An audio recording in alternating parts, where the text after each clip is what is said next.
To be 100% honest with you, everything that's happened and up to this point has happened by accident. I wasn't even trying. But you ever just get dragged into stuff and then you just start talking and people start listening to you? That's my story.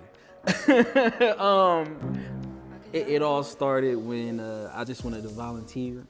I volunteered at a church. That turned into a young men's group that I created. Through that, I was able to give a TEDx talk about the young men that I worked with. After that, that turned into me developing a habit to record video and take photos. And that turned into different festivals that I could submit my films to. That turned into more speaking engagement opportunities, which eventually led me to writing my first book. So what had happened was I always thought about it a little bit, but immediately I would stop myself and say, I'm not an author. I'm not an author. I'm not an author. I'm not an author. What happened was around 2018 when I was working in the school, I would post like just different stories about the kids in the different moments, whether it be funny or serious or something I learned about my job. But I would just share that every now and then, maybe once a week or so. And before I knew it, I started to compile like different journal entries. I didn't look at it that way until I made a joke to a friend that I found out actually wrote books. She said, yo, you should actually write a book. And that's when I told her, like, no, I'm not doing it because I'm not an author. You ain't gonna have me out here in these streets looking stupid. You know what I mean? But she had pointed out, she's like, you're constantly writing statuses on social media. You, especially like the long ones, those could be considered chapters. And you already have created a blueprint and format for your book. And I went back and looked at it and I thought, well, damn, I think she kind of right. I could see the organization that already existed, but it was more so all over the place until I thought about if I did put it together, which story would go first, what would be second, third, fourth, and so on. And that is the beginning of when I said, all right, let's sit down, let's talk about this, and let's start figuring out what type of book I could write and what makes the most sense and what can actually be completed in a reasonable time frame. Because, you know, I don't want to start and then think about it and then self sabotage or start doubting myself. And that'll stop me from finishing. So I wanted to make sure we picked something that could be done in a reasonable time frame and something that I could just stick to and finish without thinking too hard about it. So what I did, and this thank goodness for my editor, she had pointed out, she said, Dante, what you can do is pre-sales. And I'm like, what's a pre-sale to a book that don't exist? How are you gonna pre-sell a book that ain't here yet? You know, that's you know, that's like me kind of self-sabotaging in a sense and not trusting somebody that's like, yo, this is the process of business and how pretty much people are paying to buy the book, but you can also use that to finance the production of the books. So um, I had to get an editor and then I had to get a proofreader. And I believe both costed about 600. And then for the books, I ended up making a total of $2,000 with pre-sales. So I was able to purchase the books, but let me tell y'all what the problem was. When my book came out, it was during the pandemic. And this is when paper, something was going on with Amazon and paper, where you couldn't get your books as quick as you wanted to. So the day of my book release party or event, I kid you not, I got my books that day. So we were pushing it and we didn't know if I was gonna have books to actually sell at the event. But what happened was I had to buy them through an Amazon Prime account instead of actually buying them as an author because that was going to take longer than if I did the Amazon Prime account. So you get an author discount if you set up the, I believe it's KDB or something. It's an author process for people to have books on Amazon. But for me to receive the books in a faster sense, I had to go through the other process of buying it as a customer. So that ended up costing me about another $2,000. So the $2,000, I was in the hole. You see, I paid $2,000 just to get it made. Then I had to pay $2,000 just to have the books for people to buy. So I was already $2,000 in the hole as soon as I got the books again. So up to this point, from that moment up to this point, I would say I've made at least $5,000 to $6,000. In what But time frame? In what time frame? a year. I owe a big portion of that to already having a group of people that support different projects that I do. Like I said, from film to speaking, photography, community work, people have been watching my work for years. So that's my support. And those are the people that are usually behind me when I do things. So that was a major part of me being able to sell books and make sure that it remained visible for this whole time frame. Because some people have shared with me that after maybe a few months, the book fizzles out and it just dies. But I had a game plan. I'm like, I am going to make sure that this book has a purpose, it has a goal, it has a fan base, and it has life beyond just buying a book and reading it. There's certain things that I put inside of that book. It's about my time inside the education system. And at the end of every story that I share, there's two questions that I ask the adult. Whereas I want you to reflect on your childhood and think about if you experienced what this kid experienced. And the other question is, as adults, what are different things we can do to address and combat what happened with this child?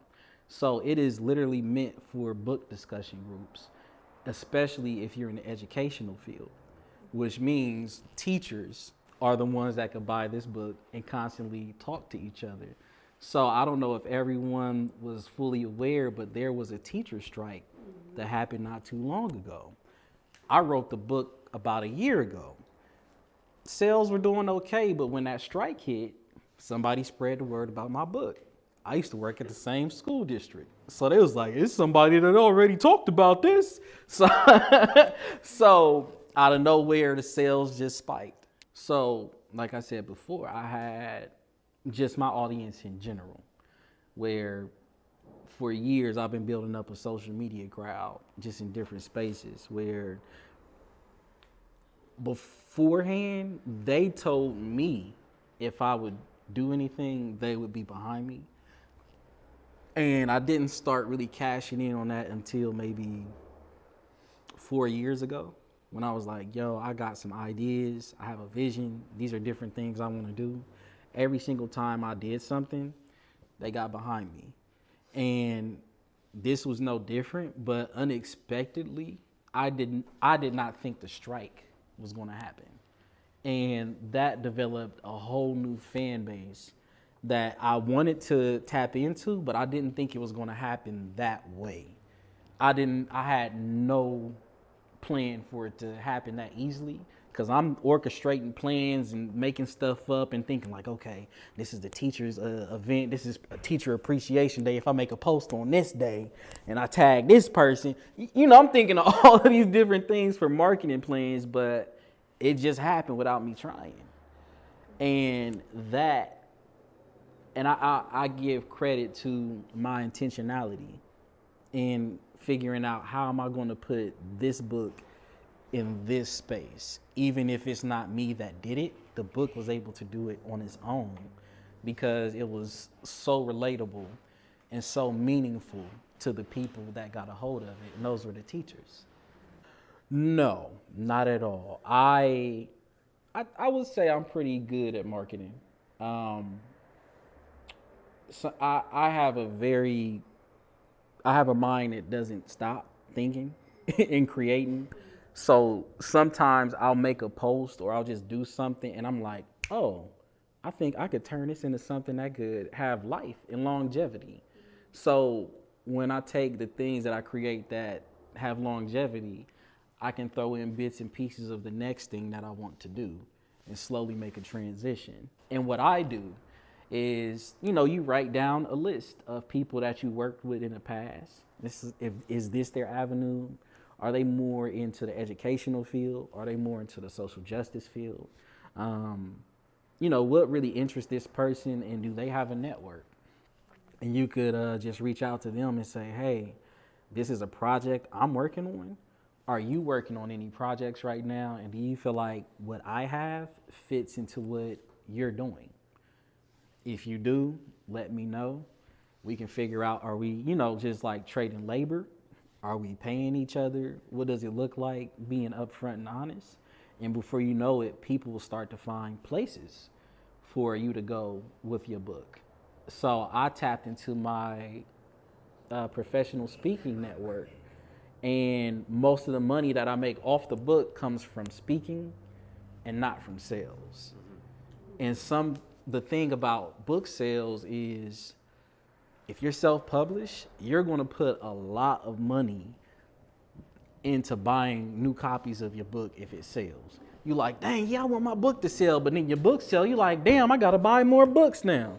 And then you have to pay taxes on every single book that you sell. It's a book tax. You can write it off. Yeah, you can. You can write it off, just to be clear. But it's a book tax. It's like, dang, But there's so many different things that you learn along the way with the self-published route that makes you say, dang, I wish that I could just get published. And you can, but the one thing that stopped me from the published route is the process.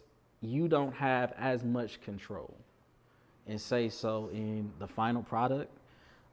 There's some spaces that I've learned where they're like, we're a lot more lenient, and we'll give you freedom, and we'll like just check in and say, have you tried this or have you thought about that? But there's some spaces that are cutthroat. They change the cover of your book. They'll tell you, this is the direction that we want to go.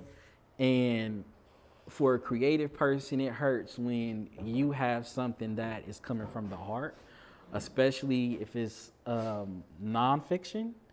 And it's like, yo, you really gonna take my stuff and change it?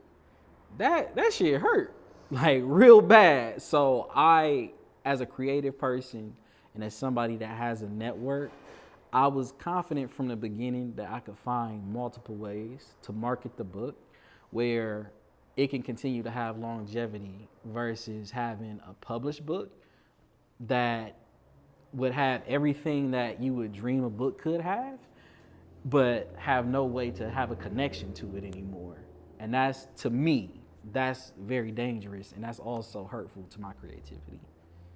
I would say, let it be known that, you're working on a book.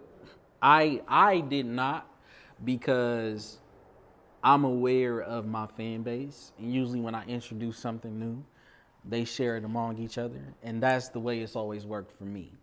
But if, it's a completely new adventure, and you may not have the biggest fan base, or you may not have the biggest connections, I would say to tap into whoever it is that knows about books, or anyone that has a bookstore, a coffee shop, does promotion, has events, and just let it be known that you're in the process of creating something. They may be able to point you in a direction towards someone or something that could be helpful. And since they know ahead of time, if something's coming up, they could start figuring out where they could place you. Like if they're part of an event, or if they have something they're doing on their own, or if they know someone, like just how you like, I know someone. That's what usually happens all the time. Like that always happens. So I would let it be known ahead of time. And that's when people can begin to plan and map things out. And if you keep people aware of where you're at, like this is stage 1 in the book, now I'm in stage 2, now I'm in stage 3. If you come across some complications, just letting people know the process, they can be like, okay, I see that you're having some issues. Let me help you out with this. Or I have a person that can get on board with you. Sometimes people will do it out the kindness of their heart if they see that you're real serious about it. But I would let it be known ahead of time. like, hey, this is what I'm doing, and I might need some help along the way, and that will give your book some type of life. And what's interesting is, I don't know if anybody play video games, but so you play you.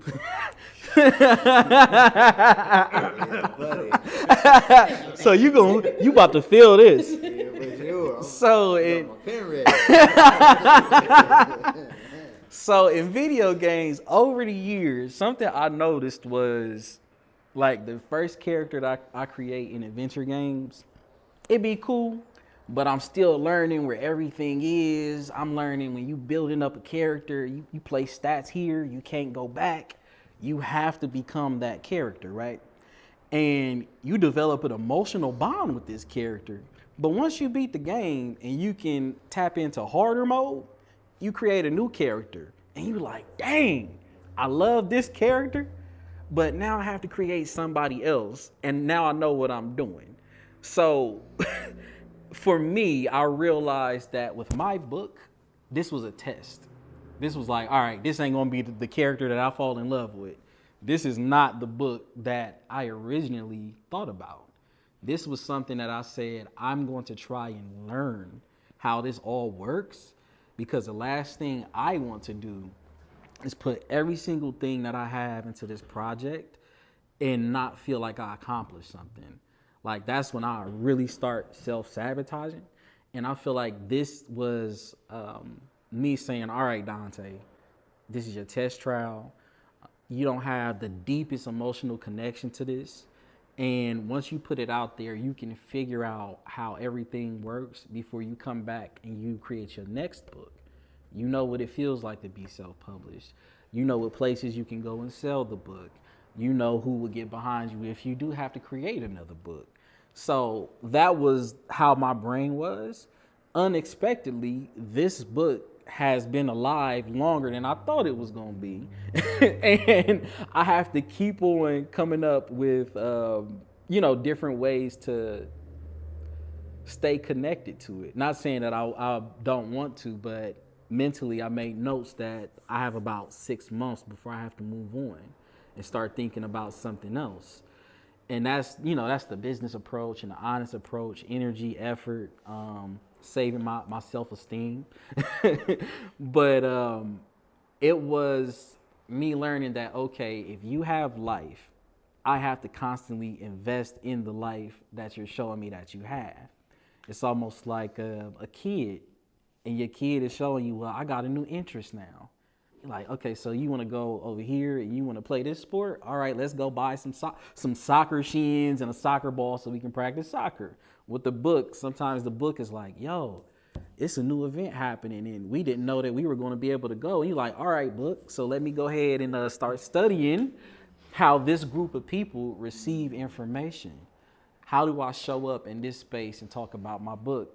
Because some spaces are looking for the same exact thing, but they hear it differently. So you have to figure out, how do I present what it is I'm saying and not compromise the original message that I put into it, but making sure that I can make the necessary changes so it can exist in so many spaces. And that is the work that I think some creatives may not pay too much attention to, because like you said, once the book is done, it's like, whoo, take it, get out of my face. It's done. But I think that also is where people can become very upset and bothered if they don't see the results. Because that's where people are like, man, I want people to buy it. I want people to see it. I want people to hear about it. But there's another level of work and investment that goes into it beyond finishing. And sometimes finishing for a creative person is the difficult part. Getting through a poem, getting through a painting, writing a story. Sometimes it's like the perfection. And you're like, I ain't feeling it right now. I don't know if that sounds right. Let me change that. Let me take a couple words out. Let me put some more words in. And when you finally can look at it and say, yeah, this is it. For us, it's like, all right, leave me alone. Leave me alone. I'm done. But then once you put it out in the world and people can look at it and see it, that's sensitive. And if it's not getting the response that we anticipated, that starts to hurt.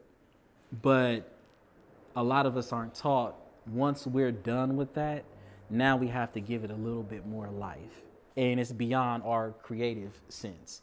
Now we have to tap into the business mode. We have to tap into the marketing mode. We have to tap into the things that really aren't fun, but it's what continues to give our projects life. The book is called So Long, Unfinished Goodbyes with Children of COVID-19.